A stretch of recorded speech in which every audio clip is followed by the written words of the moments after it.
샬롬. 오늘도 하나님께서 저와 여러분들을 붙드십니다. 주님과 함께 동행하시며 수고하고 무거운 모든 삶의 짐, 염려, 근심, 걱정들 하나님께 다 맡겨드리고 하나님 주시는 영적인 평안을 누리면서 살아가는 저와 여러분들이 되기를 바랍니다. 오늘 하나님께서 우리에게 주시는 말씀은 욥기서 22장 21절에서 30절까지는 말씀입니다. 욥의 말에 욥의 친구 엘리바스가 그 감정이 격동되어서 반박하며 욥을 책망하는 그런 말씀을 어제 보았습니다. 욥의 모든 시련과 그 고난은 욥이 저지른 죄악의 결과라고 하는 사실을 확증하고 욥을 책망하는 장면은 굉장히 욥이 듣기에도 부담스러웠을 것이고요. 오늘 우리가 보기에도 엘리바스가 좀 지나치지 않는가 하는 생각이 들 정도입니다. 어떤 말을 했습니까?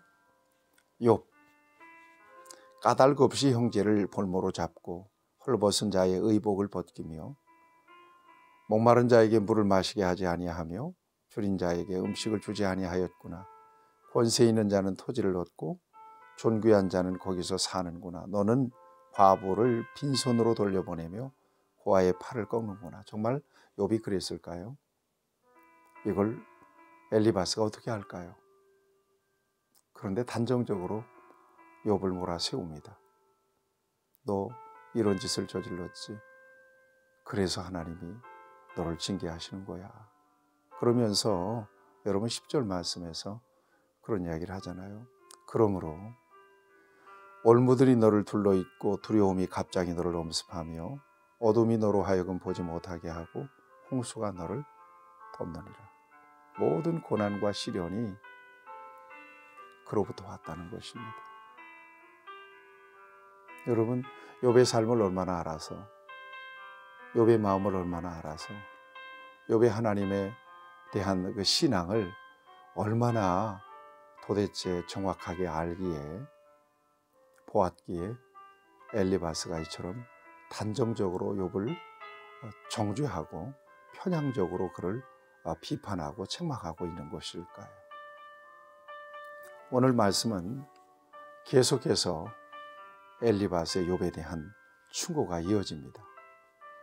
그런데 오늘 이 말씀 엘리바스의 욥에 대한 충고는 목사인 제가 쭉 읽어도 이것은 정확한 설교입니다. 전혀 틀리지 않습니다. 과연 맞습니다. 아멘 할 수밖에 없는 말씀입니다. 한번 들어보세요. 21절 말씀입니다. 너는 하나님과 화목하고 평안하라. 그리하면 복이 내게 임하리라. 아멘 안 나옵니까? 아멘입니다. 하나님과 화목하고 평안한 것이 하나님께 복받는 비결이죠. 22절 청하건대 너는 하나님의 입에서 교훈을 받고 하나님의 말씀을 내 마음에 두라. 아멘. 그러기를 원합니다. 23절 말씀 네가 만일 전능자에게로 돌아가면 네가 지음을 받을 것이며 또 네 장막에서 불의를 멀리하리라. 아멘. 정확한 말씀입니다. 그러면 24절 보화를 티끌로 여기고 오빌의 금을 계곡의 돌로 여기리라. 보화를 티끌로 여기려. 보화는 귀한 거잖아요. 티끌은 천한 거잖아요. 보화를 티끌로 여길 만큼 불을 노리고 기름지게 살 거라는 것입니다. 오빌의 금, 당시에 정금을 얘기할 때 오빌의 금이라고 얘기했단 말이에요. 아주 존귀한 금입니다. 그런데 계곡의 돌들처럼 흔해질 정도로 유복하게 살 거라고 하는 것이죠. 어떻게 하면? 하나님과 화목하고 평안하면, 또 하나님의 교훈을 받으면, 전능자에게 돌아가면 그렇게 될 거라는 것입니다. 여러분, 저는 이렇게 믿습니다. 그리고 이렇게 설교도 했습니다. 25절 말씀을 보면 전능자가 내 보화가 되시며 내게 고귀한 은이 되실 것이다. 하나님이 우리의 보화가 되시고 은이 되신다. 하나님께서 우리를 책임져 주신다는 말씀이지요. 전혀 틀리지 않습니다. 나아가서 이에 네가 전능자를 기뻐하며 하나님께 얼굴을 들 것이다. 26절 말씀. 또한 27절에 보면 하나님의 기도를 응답해 주실 거라는 것입니다. 너는 그에게 기도하겠고 그는 들으실 것이며 너의 소원을 네가 갚으리라. 틀린 말씀이 한 말씀도 없습니다. 그 다음에 네가 무엇을 결정하면 이루어질 것이고 내 길에 빛이 비칠 것이다. 28절을 보면 또 29절에 보면 사람들이 너를 낮추거든 너는 교만했노라고 말하라. 하나님은 겸손한 자를 구원하십니다. 아멘.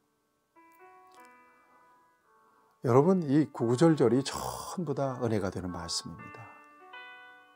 한편의 설교로 친다면 정말 완벽한 설교라고 이야기할 수도 있겠습니다. 그런데 전제가 많이 틀렸어요. 여러분, 너는 하나님과 화목하고 평안하라. 전제가 뭐예요? 하나님과 지금 욥이 불화하고 있다는 것을 전제하고 말하고 있는 거거든요. 또 22절을 보면 청하건대 너는 하나님의 입에서 교훈을 받고 하나님의 말씀을 내 마음에 두라. 전제가 어떤 거예요? 하나님의 말씀에서 벗어났다는 것을 전제하고 있잖아요. 23절 네가 만일 전능자에게로 돌아가면 전제가 뭐예요? 적어도 엘리바스는 욥이 하나님과 멀어져 있다는 것을 전제하고 얘기하고 있는 것이거든요. 여러분, 이것이 바로 엘리바스의 설교의 그 함정입니다. 말씀은 구구절절이 은혜가 됩니다. 그런데 전제가 틀린 거예요. 욥은 이미 하나님 안에 있는 사람이에요. 하나님께 대한 믿음을 버리지 않은 사람이에요. 단지 그의 몸과 마음과 정서가 너무너무 힘들고 하나님께로부터 정말 하나님이 군사를 풀어서 자기를 포위한 것처럼 그렇게 엄청나게 밀려오니 고난의 이유, 그 시련의 이유를 잘 이해할 수 없어서 몸부림하는 것뿐이거든요. 하나님을 찾잖아요. 여전히 하나님을 의지합니다. 여전히 하나님을 바라보고 있습니다. 욥기서 서론에서 욥에 대한 평가가 어떤 거였어요? 욥은 온전하고 정직하여 하나님을 경외하며 악에서 떠났다고 말하고 있거든요. 그 같은 하나님에 대한 신앙은 전혀 변함없이 지켜지고 있습니다. 다만 엘리바스가 욥을 그야말로 자신의 관점에서 편향되게 바라보고 자신의 입장에서만 욥에게 충고하고 있는 거거든요. 그러니까 엘리바스의 말은 다 옳은 말이요. 지금 듣더라도 아멘 할 수밖에 없는 지당하신 말씀이지만 욥에게 적용이 되어서 욥을 위로하고 그를 일으키고 그에게 용기와 소망을 줄 수 있는 말씀은 아니었다, 못 되었다는 것입니다. 여기에 문제가 있습니다. 오은영 박사가 그런 이야기를 해요. 심리학자, 정신과 의사잖아요. 아이들을 상담하고 사람들을 상담할 때 그런 이야기를 하는 것을 듣고 과연 맞다 그런 생각을 한 적이 있습니다. 사람은 어떤 감정이든지 그 감정은 거짓이 아니라는 거예요. 그 감정은 맞다는 것입니다. 어떤 감정이든지 그렇다는 거예요. 감정은 거짓말하지 않는다는 거예요. 그러면 어떻게 해야 될까요? 그 감정을 거부하면 소통이 안 되죠. 감정을 받아들이는 데서부터 상담이 시작되더라고요. 원영 박사가 정신과적인 그런 상담학적인 기법을 동원해서 내담자를 소위 압박하는 것이 아니라, 평가하는 것이 아니라 상대방의 감정을 그냥 그대로 수용하면서 고개를 끄덕여줘요. 그럴 수 있지요. 그러면서 상담이 시작이 돼요. 그럴 때 놀라운 치유가 일어나고 회복이 일어나는 장면을 보게 됩니다. 부모는 자식에게 언제나 옳은 말을 하죠. 자신의 경험, 자신의 지식, 그 다음에 이 자식을 바라보는 부모의 기대 때문에 그렇습니다. 항상 옳은 말을 해요. 부모의 말은 틀리지는 않습니다. 그런데 자식들이 부모의 말을 잔소리로 들어요. 잔소리로 들어요. 옳은 말로 받질 않아요. 왜 그래요? 자식의 감정을 부모가 수용하지 않고 있기 때문에 그렇습니다. 일방적이기 때문에. 부모의 말은 맞아요. 그러나 자식은 기분 나빠요. 스트레스를 받아요. 그래서 또 잔소리한다고 생각하고 자기 방으로 들어가서 문을 꽝 닫잖아요. 이런 거예요. 엘리바스의 말이 전혀 틀리지 않아요. 그런데 그의 전제와 설교의 전제가 틀렸고요. 그의 설교가 욥에게 적용이 되는 것은 대단히 무리가 있는 말씀이었음을 오늘 저와 여러분들이 확인하게 됩니다. 그래서 진정으로 위로가 빠진 그런 교훈, 그런 말씀, 그런 훈계, 그런 충고가 얼마나 빈약한 것인가, 얼마나 상대방에게 위로를 못 주고 또 힘을 못 주고 일방적인 그런 훈계로 끝날 수 있는 것인가 하는 것을 이 엘리바스의 욥을 향한 교훈을 통해서, 훈계를 통해서 우리가 다시 한번 각성하게 됩니다. 옳은 말도 중요하지만 진정한 위로가 더 중요하고 전제되어야 한다는 것이죠. 저는 목사로서 이 말씀 안에서 하나님 앞에 회개하는 면이 많습니다. 저는 언제나 강단에서는 정답을 말해야 된다는 신념을 가지고 왔거든요. 지금까지. 그런데 성도들이 듣기에 목사님의 말씀은 정답입니다. 옳은 말씀입니다. 절대로 거부할 수 없는 하나님의 말씀입니다. 그렇지만 저는 그 말씀이 너무나도 무겁습니다. 그 말씀에 위로가 안 됩니다.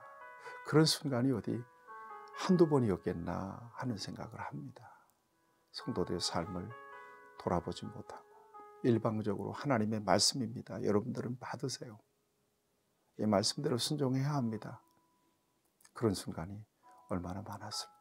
하나님 앞에서 회개하는 마음이 있습니다. 사랑하는 여러분,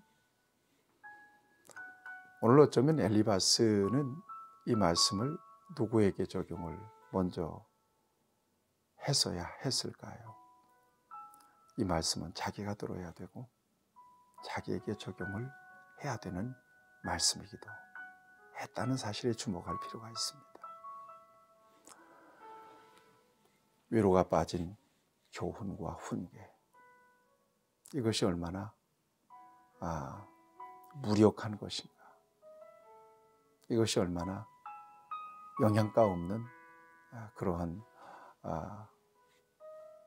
교훈에 불과한 것인가 하는 것을 오늘 이 말씀 속에서 저와 여러분들이 깨닫습니다. 옳은 말이 아니라 공감하고 위로해 주는 것이, 이것이 전제되어야 한다는 것을 오늘 이 말씀 속에서 다시 한번 깨닫게 됩니다. 오늘 여러분의 관계 속에서 이런 은혜가 여러분들을 통해서 흘러갈 수 있게 되기를 축복합니다. 자비하신 아버지 하나님, 상대방을 이해하지 못하고 일방적으로 옳은 말만 하려고 했던 우리의 잘못과 허물을 용서해 주시기를 원합니다. 진심으로 그의 감정을 수용하고 그리고 진심으로 위로하는 우리 예수님의 십자가의 정신과 그 사랑으로 상대방을 대할 수 있는 그러한 은혜를 우리 모두에게 주시고 오늘도 그같이 쓰임받도록 우리를 사용하여 주시옵소서. 예수님의 이름으로 기도하옵나이다. 아멘. 여러분들을 축복합니다.